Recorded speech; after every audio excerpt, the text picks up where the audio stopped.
Hello, welcome to SMR channel అండి. మా ఇంటి ముందు చిన్న ముగ్గు. ఇవాళ దొండకాయ వేపుడు, ఈ ఎగ్గు వేపుడు చేయాలనుకుంటున్నానండి. దొండకాయ వేపుడికి వచ్చేసి ఉల్లిపాయ తాళింపు వేసి కరివేపాకు వేసి ఉల్లిపాయ మగ్గడానికి సరిపడా కూరకు సరిపడా ఉప్పు ఒకటేసారి వేస్తున్నానండి. చిన్న స్పూన్తో 2 స్పూన్స్ వేసాను, చిన్న స్పూను. అది ఉల్లిపాయ వేగాక దొండకాయ వేసి వేయించుకొని తర్వాత పసుపు కారము వేసి బాగా మగ్గాక తర్వాత అందులోకి మసాలా అంటూ ఏం లేదు, కొబ్బరి వెల్లుల్లిపాయి పౌడర్ లాగా చేసుకొని వేయడమే అంతే. కూరంతా మగ్గాక తర్వాత కొత్తిమీర వేసుకొని దించుకోవడమే అంతే. బెండకాయ వేపుడు, సింపుల్ బెండకాయ వేపుడు. చపాతీల్లోకి 2 కూరలు ఇవి. ఇంకా ఆ పక్క అంటావా, ఇది ఎగ్గుకండి. ఎగ్గుకి ఆయిల్ వేసి తర్వాత ఉల్లిపాయ పచ్చిమిరకాయలు వేసి అది ఉల్లిపాయ వేగడానికి దానికి కూడా కూరకు సరిపడా టేబుల్ సాల్ట్ వేసేసాను.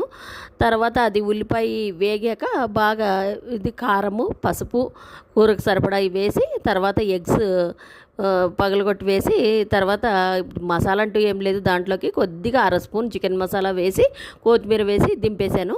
ఈరోజు ఇంకో విషయం షేర్ చేసుకోవాలనుకుంటున్నానండి మీతోటి.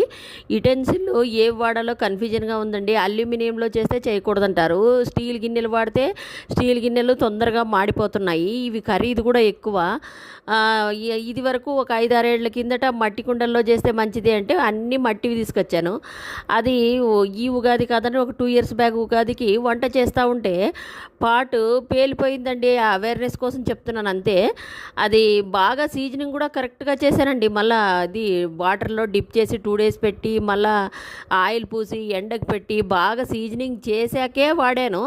అయినా ఇది పేలిపోయిందండి. స్టవ్ మీద పెట్టి తాళింపేస్తూ ఉంటే పేలింది. అదృష్టవశాత్తు ఏమీ కాలేదు, నాకు కొద్దిగా చిట్లింది అంతే.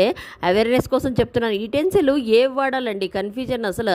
ఇది చేస్తే అదే, అది చేస్తే ఇది. ఏపుడు కూరలకి స్టీల్ గిన్నెలు అయితే మాడిపోతాయి. యాక్చువల్గా ఏపుడు కూరలకి నేను అసలు నీళ్లు వేయనండి, కానీ దొండకాయ మాడుతూ ఉంటే ఒక 1/2 గ్లాస్ నీళ్ళు వేసాను. ఏది వాడాలో అర్థం కావట్లేదండి, కన్ఫ్యూజన్.